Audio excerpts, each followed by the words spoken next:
Ayubowan everyone. Welcome to the Iron Bloods Institute. This is the fourth episode of the series Our Elites Just Suck. This is the series where we explain why our current elites suck and are so bad at doing their job.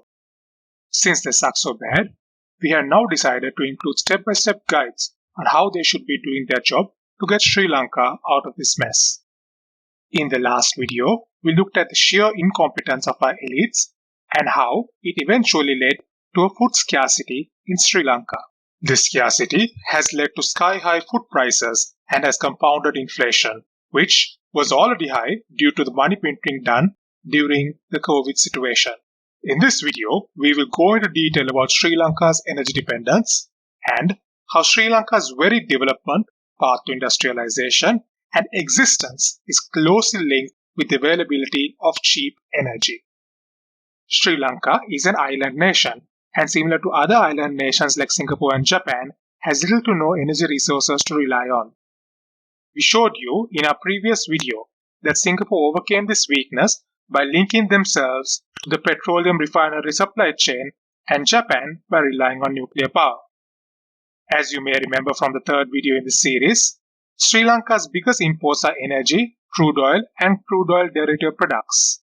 This includes iron, steel, and fertilizers, which are energy-intensive products to manufacture.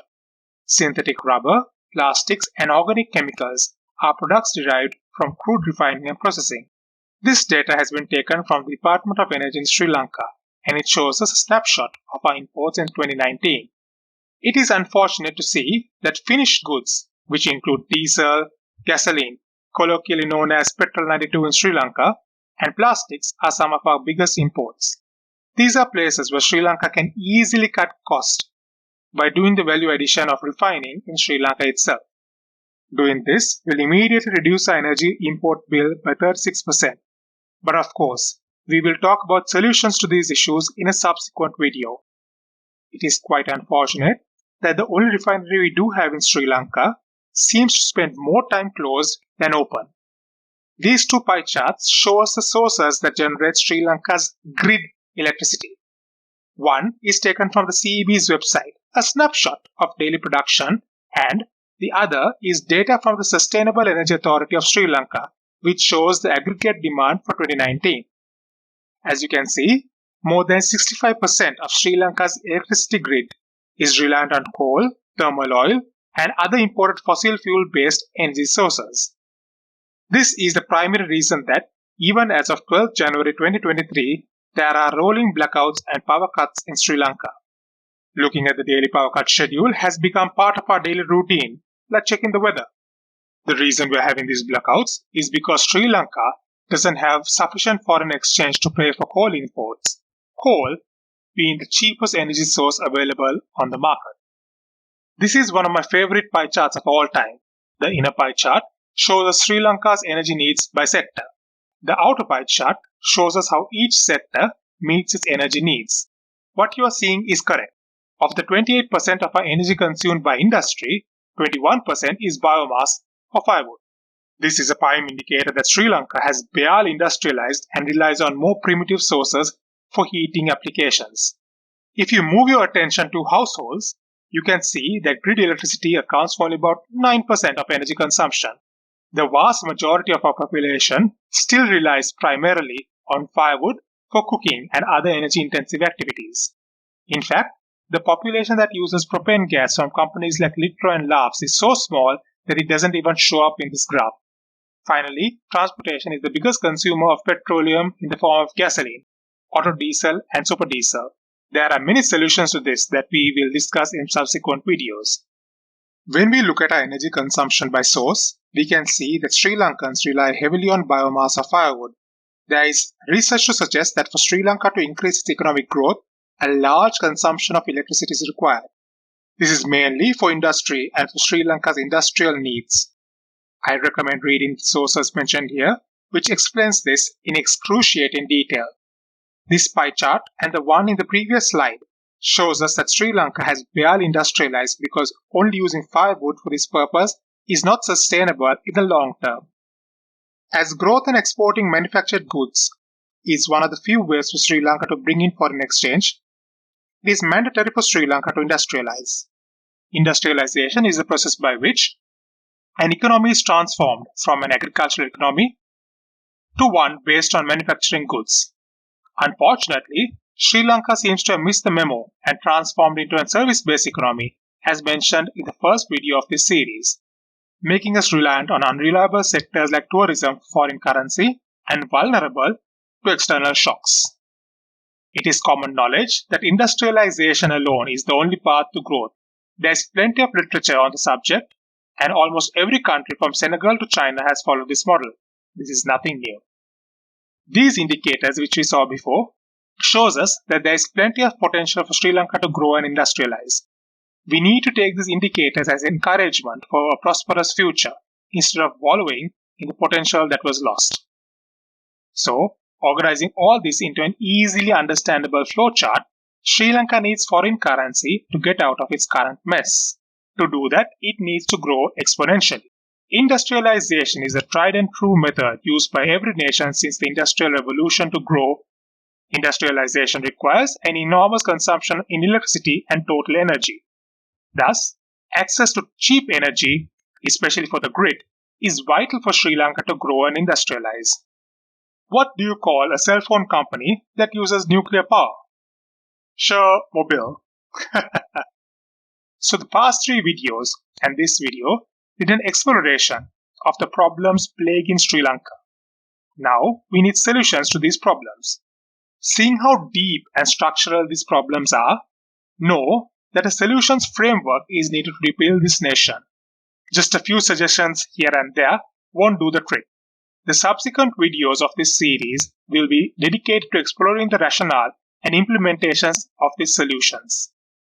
This solution framework covers how to solve the neoliberal policy problem and energy dependence aspects of Sri Lanka's major problems.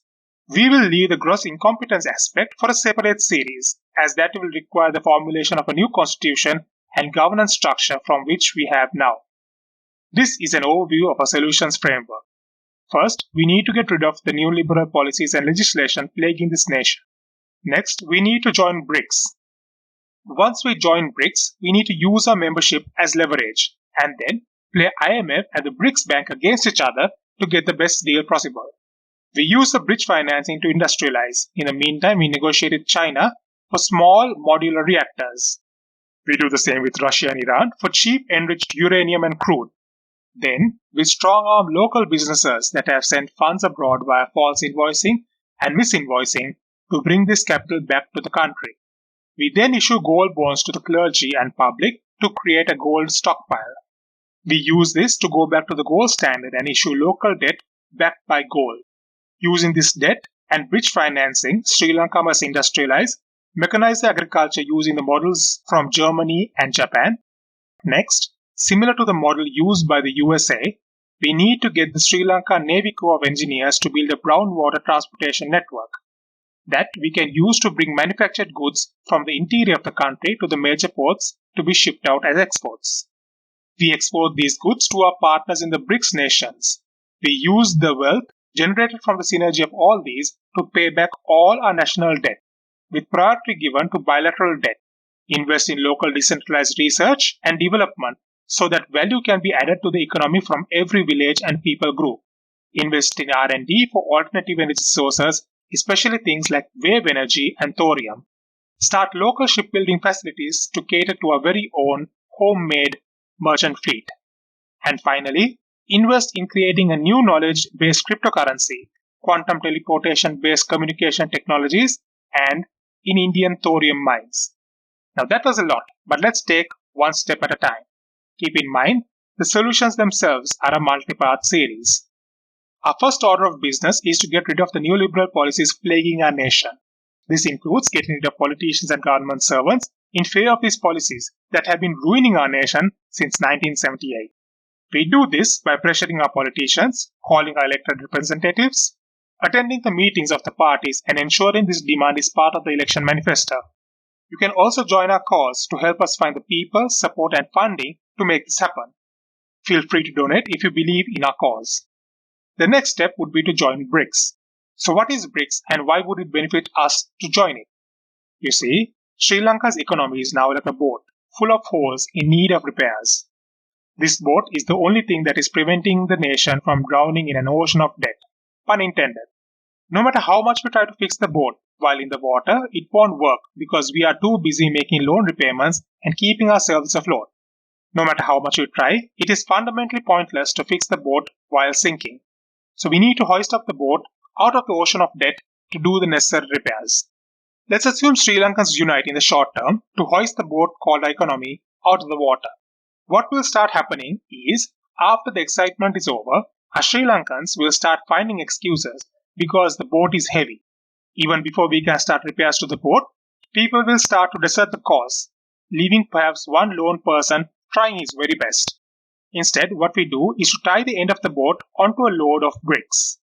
This will allow us to take a breather, rest from our tiredness, and massage our aching muscles. With these bricks holding up the boat called economy, we can start the necessary repairs. In this metaphor, as you might have already guessed, the load of bricks that economy is tied to represent the BRICS Organization of Nations. This represents more than 40% of the people of the world and over $20 trillion of GDP. Brazil, Russia, China, India, and South Africa are the pulleys in this metaphor and represent the infrastructure needed to pull Sri Lanka out of this mess. Both Iran and Argentina, too, have recently applied to join the BRICS framework. You can Google yourself and find other information about BRICS that you may be interested in. The BRICS CRA Bank is seen as a competitor to the IMF. Because Sri Lanka defaulted on its debts to stop servicing its debts, we no longer have any leverage while negotiating with the IMF. Joining BRICS will give us the added benefit of creating an artificial leverage with the IMF. This can be done before or after getting rid of our neoliberal institutions, but it is crucial for our future plans. We will play the BRICS CRA and IMF against each other and get the best deal possible for our bridge financing. This should not be used again to borrow from the markets using sovereign bonds. Instead, we should invest this money in small modular nuclear reactors as funding for joint ventures to create more petroleum refineries, creating a Haber-Bosch ammonia fertilizer plant to fulfill local demand at minimum, developing small and medium manufacturing enterprises, and mechanizing our agriculture. All these and more will be explained in our subsequent videos. That's the end of the fourth episode of the series, Our Elites Just Suck. The next episode of the series will be us continuing to explain the rationale behind our solutions framework. If you found it informative, please like this video and subscribe to make the algorithm gods happy. Share this video with your friends and leave me a comment if I've made any errors or if you just want to say hi. Thanks for watching.